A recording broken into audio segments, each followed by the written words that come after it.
Você já percebeu como o mundo tenta impor uma sabedoria que na prática nos afasta de Deus? Por exemplo, ideologias políticas, filosofias modernas, até mesmo aqueles discursos que têm aparência, sabe, de discursos positivos, que dizem, por exemplo, siga seu coração, a verdade é relativa, a religião é opressora. Então, Paulo é direto quando nós lemos em 1 Coríntios capítulo 3, verso 19. A sabedoria do mundo é loucura diante de Deus. Olá, sou o pastor Patrick Ribeiro e você está comigo no 9º dia da nossa jornada contra a cultura. E o tema de hoje é a sabedoria do mundo é loucura. Sabe, queridos, 1 Coríntios capítulo 3, verso 19, para nós que leitores da Bíblia, vemos claramente Paulo denunciando essa arrogância, sabe, do pensamento humano, que se coloca como um pensamento acima da sabedoria de Deus.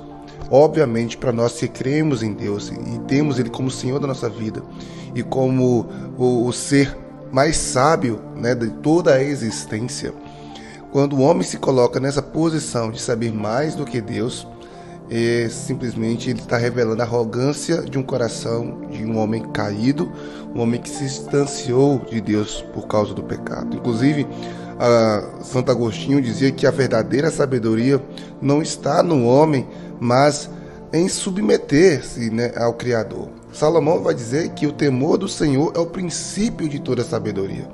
Então, para nós que já cremos em Jesus, que o recebemos como Salvador, precisamos ter muito claro isso no nosso coração, que nenhum conceito, seja ele filosófico, psicológico, nenhum conceito humanístico, vai ser a verdade na qual podemos alicerçar a nossa fé. Se esses conceitos estão diagonalmente opostos aos conceitos revelados nas Sagradas Escrituras, para nós que somos cristãos e servimos a Deus, esses conceitos são loucos, esses conceitos são inválidos para a nossa vida espiritual e para a nossa fé. Por isso que nós devemos nos ater e ter essa atenção, porque o que mais está acontecendo e vai acontecer cada vez mais é a propaganda, é a divulgação, é o espalhar exatamente desses conceitos humanos para tentar sobrepor a fé que nós carregamos. O próprio Jesus disse em João capítulo 17, verso 17, quando ele orava ao Senhor dizendo: Pai, santifica-os na verdade. A tua palavra é a verdade. Nós temos, por exemplo, no decorrer da história, homens que sempre tentaram relativizar a verdade. Sócrates, um filósofo que todo mundo conhece aí, ele buscava essa verdade. E ele entendia que a verdade estava a partir do momento em que você começava a fazer questionamentos, através das perguntas, e era questionando que você chegava à verdade genuína, né? Ele usava aí a sua maiêutica, a ironia, né, que é chamado aí o método socrático. Mas nós não precisamos caminhar por esse caminho, porque nós já temos acesso à verdade a partir do momento que nós cremos em Jesus. Para nós, Ele é a verdade absoluta. Ele diz: eu sou o caminho, eu sou a verdade e eu sou a vida. Jesus é a verdade na qual nós cremos. Por mais que Sócrates buscava essa verdade genuína, ele nunca ia encontrá-la se não encontrasse primeiramente Jesus. Então é por isso que nós, como cristãos, temos que ter esta realidade muito clara. E não apenas Sócrates, mas no decorrer de toda a história, muitos filósofos sempre buscaram entender essa verdade.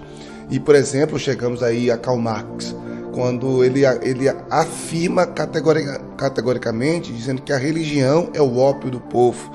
Ele vai dizer que ele era um ateu, por mais que cresceu, né, em uma família judaica, tinha esse entendimento, cria em Deus, mas ele desenvolveu toda a sua história nessa luta contra a religião, até porque a religião, o conceito do divino, o conceito da vida com Deus, impedia com que os seus ideais, né, comunistas e socialistas se concretizem. E essa luta contra o cristianismo, pelo comunismo, acontece nos dias de hoje. É por isso que nós vemos no dia a dia frases como: não existe verdade absoluta, cada um tem a sua própria verdade. Isso vem dessa relativização.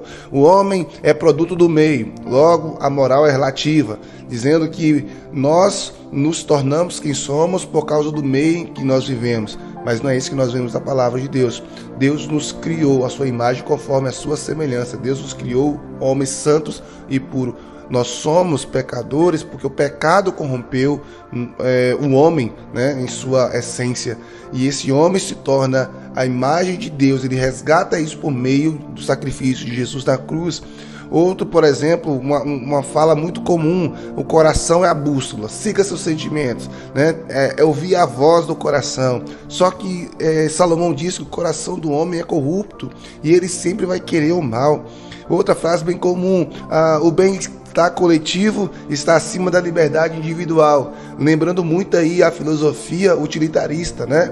Que se é para a felicidade de todos e bem-estar de todos, então isso é ético, isso é moral. Está totalmente oposta à ética cristã, que fala acerca do sacrifício, né? Que fala acerca da renúncia. Outra questão: a fé atrapalha o progresso da ciência e da sociedade.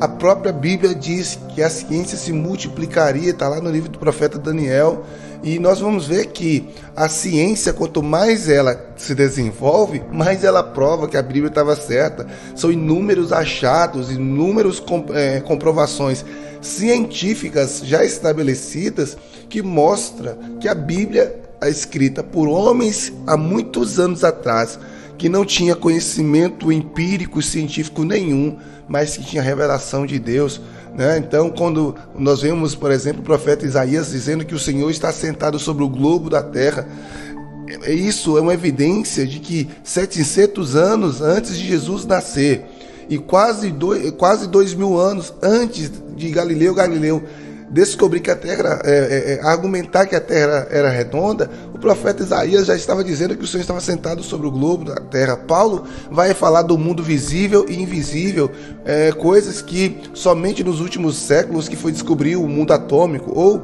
Então a gente precisa compreender que a cultura desse mundo, por mais que queira provar que as Sagradas Escrituras está ultrapassada, quanto mais ela tenta, mas ela mete o pé pelas mãos, porque ela faz o contrário. Por isso nós precisamos compreender, irmãos, que a fé, ela não alienia, ela liberta. É isso que Jesus diz: conhecereis a verdade, ela vos libertará. A verdade é absoluta, é em Cristo. Jesus disse: eu sou a verdade. Nossa moral vem de Deus, não das circunstâncias, sabe, queridos? E o coração é enganoso, só a palavra de Deus pode nos guiar, e é essa verdade que a gente precisa compreender.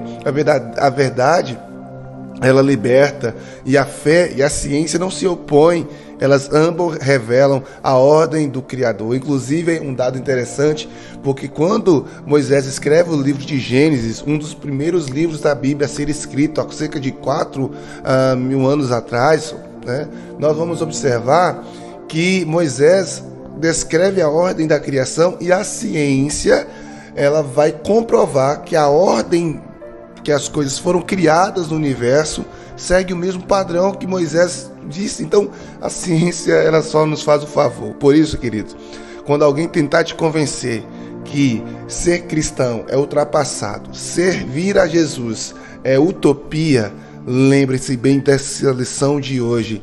Não, a sabedoria do homem é loucura, porque não tem como o Criador, a criatura, querer entender o coração e a mente do seu Criador. O mundo vai continuar dizendo que a sabedoria está na razão humana, nas ideologias, dos filósofos que negam a Deus, mas a palavra nos garante, tudo isso vai passar, querido. O que permanece é a verdade eterna de Jesus, e por isso eu quero te convidar a continuar se aprofundando nessa palavra, nessa verdade.